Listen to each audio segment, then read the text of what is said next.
These things happen. It's a part of what we do. But I want to also remind you to make sure that you have registered for the International Leadership College of Bishops and Pastors. My staff is going to post that up in just a second. But I want to encourage you to make sure that you get registered for June the 28th and 29th. Myself, along with our executive board, advisory board, and our auxiliary board, we're going to be teaching you how to manage stress, worry, and anxiety, and to deal with your health. You may be saying, well, Bishop, I'm fine. I'll be fine. Well, you know, your people need help, and many times they can't express it. But I've invited a gifted and talented brother by the name, his name is Dr. Aldwin Tart. He's a faith-based psychologist, PhD. He's going to bless you. So this is what the college is going to look like. Take a peek at what we have listed. On June 28th is our night of Jubilee. We're going to have a praise, worship, preaching night. We're going to dance and praise God. The attire will be civic attire. On June 29th is when our training begins that morning at 7:30 a.m. We'll be there at 7. We'll be setting up. Come join us at 7:30. Make sure you get registered. And we're going to go all the way till about 1 o'clock. We're going to have breakfast and lunch together.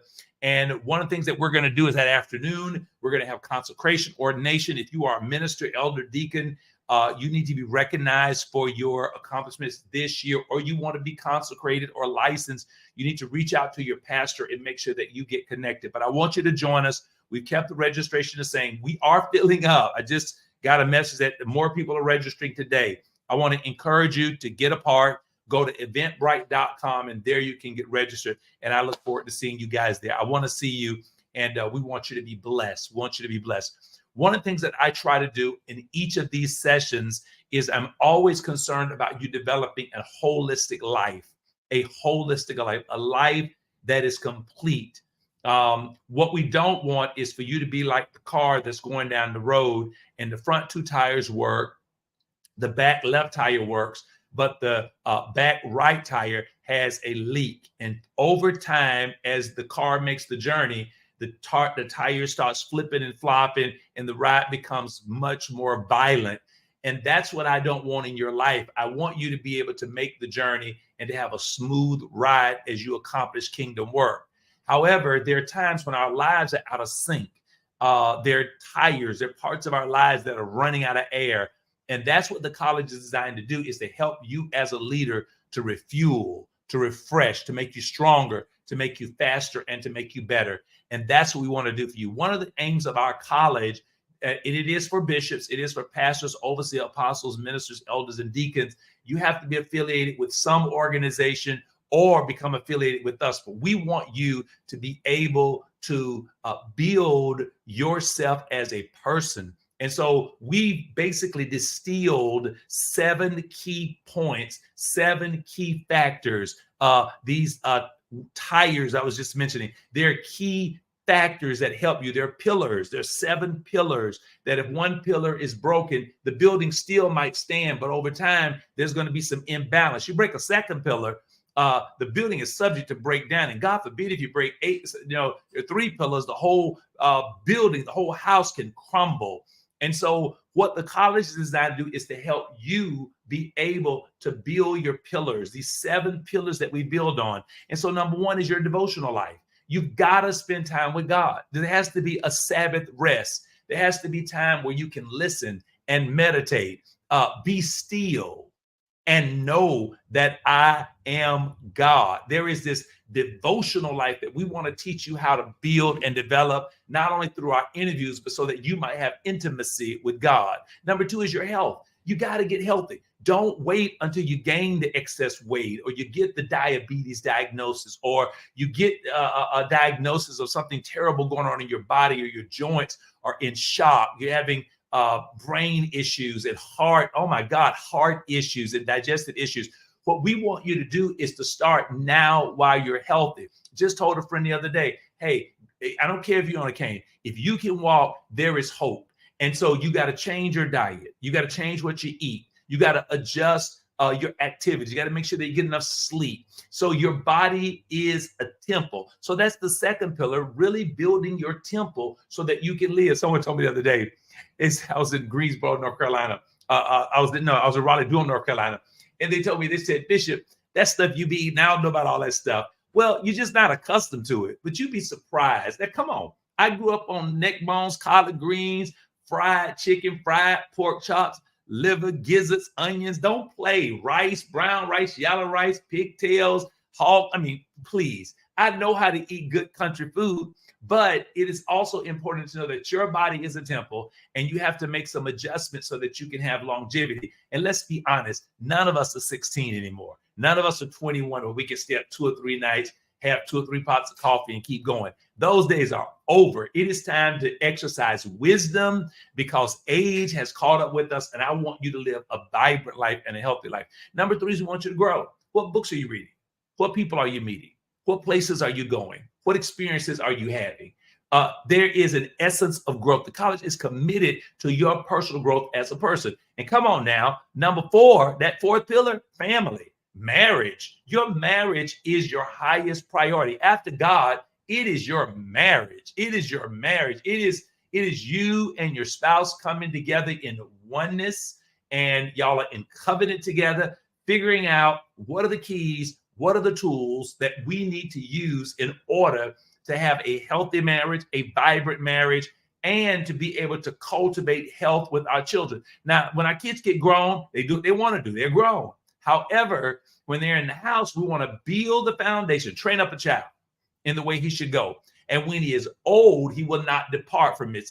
It's our commitment to help instill truth into our children and then let them go and experience and grow up. But you and your spouse have to become one. And we want to teach you how to have a strong marriage.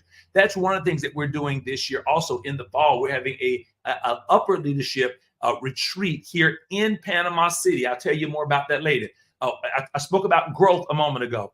We are all making plans to do an overseas trip for personal growth. Every 3 years, the college is going to take you to different places so you can grow and you can learn. I told somebody, maybe we'll go to the Netherlands. A person said to me, Bishop, what is in the Netherlands? I said, I don't know. That's why you need to go. So when we come back, we'll all be able to tell others what's in the Netherlands. We must travel. We must see. We must experience. We must expose our minds so we can increase our capacity. That's the pillar number 4 is our marriage. Number 5, get a hobby. What do you do for joy? What do you do that relaxes you? Number 6, create an entrepreneur venture. Do something that you enjoy. One of the dear women in our church, we have a dear woman in our church. She crochets jewelry. Yes, she literally crochets. And you've probably seen my wife. She has these beautiful earrings on, these beautiful necklace. She literally can crochet. It is a gift from God. We thought she was just an intercessor, but she has an entrepreneurial gift to crochet. She is gifted. She is anointed, and God has given her other abilities. And so now she's exploring that as she becomes older. She's discovering their new gifts inside of her, and she is excellent at what she does. That's an entrepreneurial adventure. And then finally, managing, budgeting, working through our finances. We all are working through that. So we have to build those strategies so that we can have a better life. Those are the 7 pillars that the college is standing on. And I want you to be a part of it. So listen, June 28th and 29th, we're going to be at the University of North Florida. We're going to be gathering for 2 days, Friday night, Jubilee service. Saturday morning, we're going to have breakfast together. We're going to have teachings from Dr. Tart. I'll be sharing and teaching and strengthening you. We'll also have a Nicene panel where we're going to deal with issues of the day. That's right.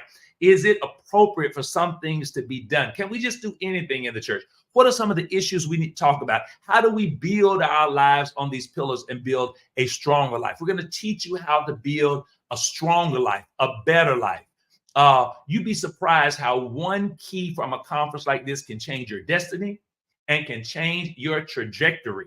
One conference can change your life. I'm telling you what I know for a fact, just being around the right people. And you may say, well, Bishop, I don't need to learn protocol. I don't need to learn how to marry and do weddings and bless babies and how to get my health together and my mental stuff. Well, then you need to come because there are others who need your wisdom and insight on how you've done what you've been able to do. And also we learn from one another. And that's what I want to say.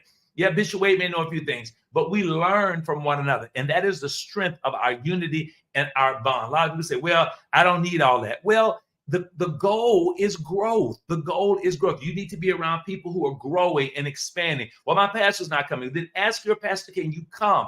Pastor, they have a growth opportunity, mental health, strengthening, how to deal with stress, worry, and anxiety. On your job, you're dealing with stress. In your marriage, you might be dealing with stress. In your health, you may be dealing with stress. Over 75% of the illnesses in our body are related to stress and anxiety and worry. We want to teach you how to overcome, how to win, so you can have longevity. And we don't want you in a state of loss of thoughts and memories. And we don't want you to enter that mental state where they have to institutionalize you. And I know we believe in the blood of Jesus, but there are a lot of saints who are institutionalized because traumatic things have happened in their lives and they've not been able to deal with them. We have a professional who is coming. He counsels. Dr. Tart is a counselor. He's a man of God. He's saved. He's anointed. I've sat on his teaching for 2 or 3 days. Phenomenal. I only bring you the best. He is phenomenal. And so I want you to experience his ministry. I want you to grow. I want you to become. I want you to fulfill God's destiny for your life. That's what the college is all about. You're going to grow if you get around us. You're going to grow if you get in the atmosphere. All right. So join us. Our time is up. And thank you all so much for being a part of what we do, and know that I'm praying for you. And I'm looking to see you at the college. I want you to see me. I want you to shake my hand. I want to greet you. I want to talk to you. I want to get to know you. I want to hear about your dreams and plans. And if you have a new book, you need to share your book. We have stations where you can put your books up. You need to contact the college, reach out to us so we can get your books out there so we can read them. You write a book, I'm going to read it. So I look forward to it, and make sure you sign the book for me. All right. Have a great day and enjoy tonight and enjoy tomorrow. God bless. Have a great day. And the Lord be with you. I'll see you at the college, and I'll see you next week. God bless.